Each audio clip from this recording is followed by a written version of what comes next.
Now, first up on today's show, I'm delighted to be joined by Kim Olver, who's the author of a fascinating new book called The Secrets of Happy Couples. Kim, welcome to the show. Thank you. Now, Kim, firstly, what interested me most about your book was that you didn't simply write a book about what you think makes a happy relationship. You decided to go straight to the source and find happy couples for yourself. And that wasn't an easy job, let me tell you. Really?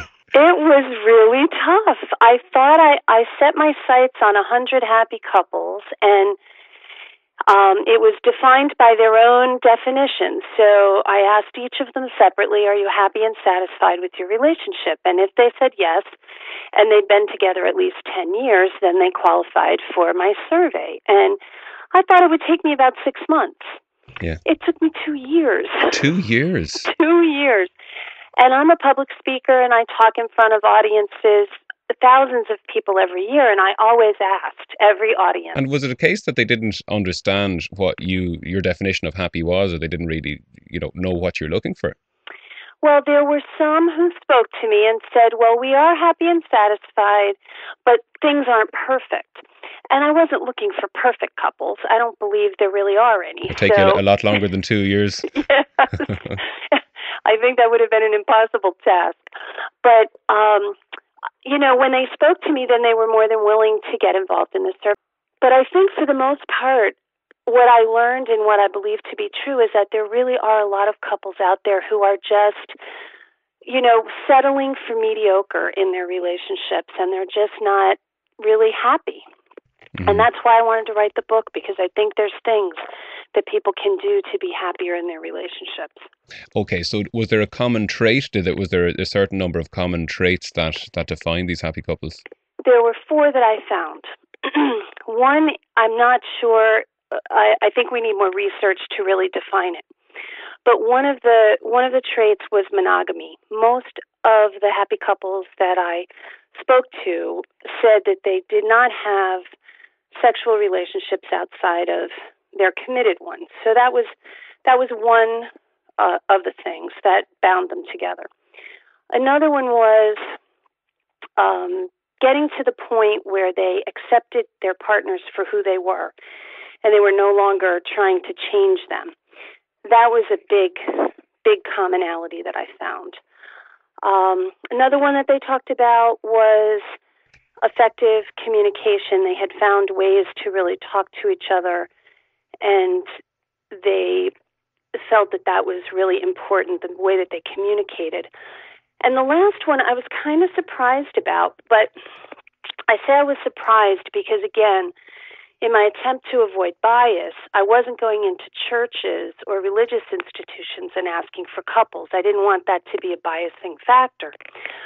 But most of the couples that I surveyed who said they were happy and satisfied said that they either attributed their happiness to a higher power, in other words, God, or some spiritual belief that they held in their relationship, mm-hmm. or they prioritized their relationship over their individual needs. So the decisions that they made with the idea of having their relationship as their number one priority. And that seemed to be common throughout most of the couples that I surveyed. So there's an awareness that it's not all about you. It involves sacrifice and give and take. Right. That there's something bigger than each individual involved in the relationship. I'm interested that one of the common traits was not trying to change the other person. Do you think this is something that a lot of people maybe set out to do early in relationships? I do. I really believe that we in relationships often create our own misery by deciding that we can only be happy if our partner changes something.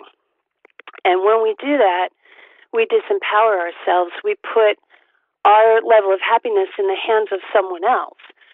And the best gift, I believe, that you can give your partner is the gift of complete acceptance of who they are and not trying to change them, loving them in spite of their flaws. Or what I talk about actually in a chapter on difference is not just accepting your partner's flaws as you may define them, but actually looking at them and learning how to appreciate them. Because it's my belief that the things that tend to drive us crazy in our partner are things that we have, if we really look at it, there's a lesson or a gift in that trait for us. Yeah. And Something I we can just learn think from. getting to that appreciation place is a beautiful thing when you're connected to a partner like that. And that's often the case, that the things that make us most uncomfortable, or the things that bring us the most discomfort, are often the things that we learn most from in the end. Exactly that. You also mentioned that the importance of communication, and this was one of the common traits. What fascinates me is that often men and women have very different ways of communicating. How, We certainly do. so how does that work? How do you marry the two very different ways of communicating into a successful synergy in a relationship?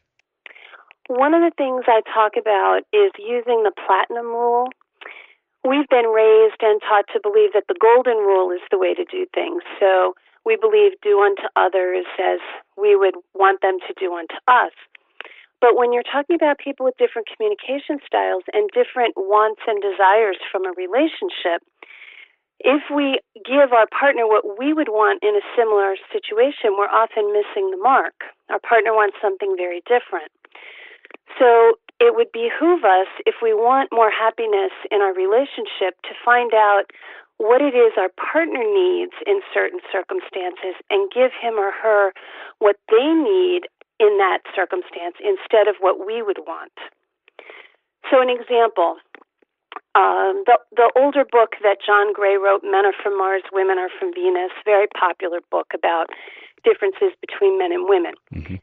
One of the things he talked about was that men tend to, when upset, they want to have their space so they can figure things out. Women, on the other hand, we don't want to isolate ourselves. We want to talk to people around us as many times as it takes. I call it venting. Yeah. But if you think a man who wants space comes across a woman who wants to vent, all he wants to do is get away from her so he can give her the space that he would need. Yeah. And a man who's seeking space, the woman is going towards him, begging him to talk to her because that's what she would want. Yeah. So if you get to a point where you can do some research and understand through conversation with your partner what your partner needs in certain circumstances, and then giving them what they need instead of what you need, you'll be way ahead of the curve in the satisfaction department in relationships. And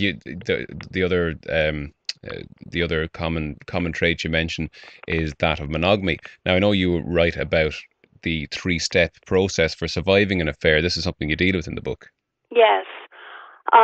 I have a lot of people who come to me as a relationship counselor asking, can a relationship survive an affair? And I really believe that it can if you're willing to go through this process.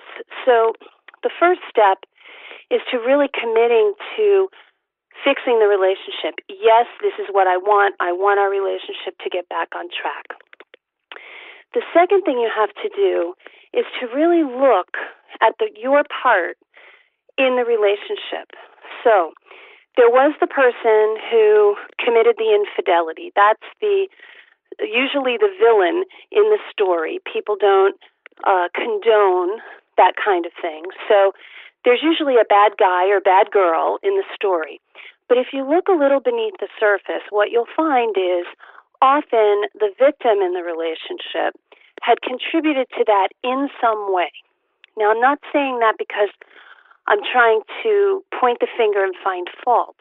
What I'm trying to do is to help everyone understand that this was a co-created event, and that if they can just accept their part in it, then it will get rid of that dynamic of villain and victim, and it brings you back to two people in a relationship who both made mistakes, who are accepting responsibility for their part in it and agreeing to change their behavior. So the person who is having the affair needs to, of course, stop having the affair.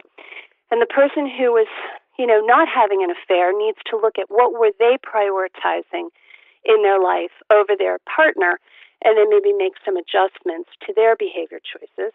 And do you think there always is those two sides? Well, I have to tell you, this was not my original thought. This came from one of the experts that I interviewed in my book. He told me there always were two people having an affair, only one was a socially acceptable affair. In other words, maybe they were overly involved with their children or their work or a charity or friends or their extended family, something like that.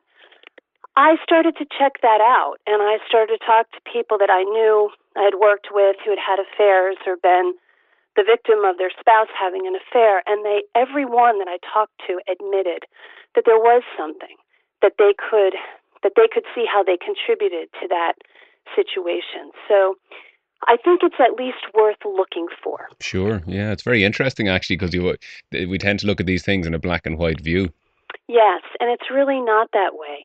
And then the last step is simply, and I say simply, it's really not so simple, but it's forgiveness.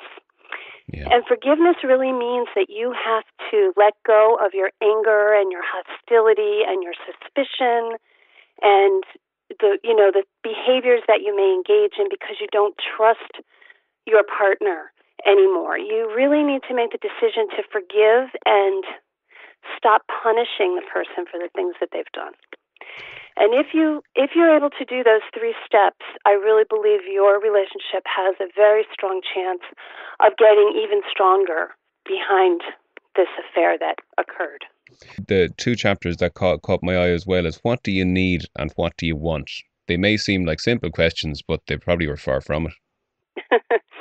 That's right. In choice theory, which is the theory that I've been trained in, we talk about everyone having 5 basic needs.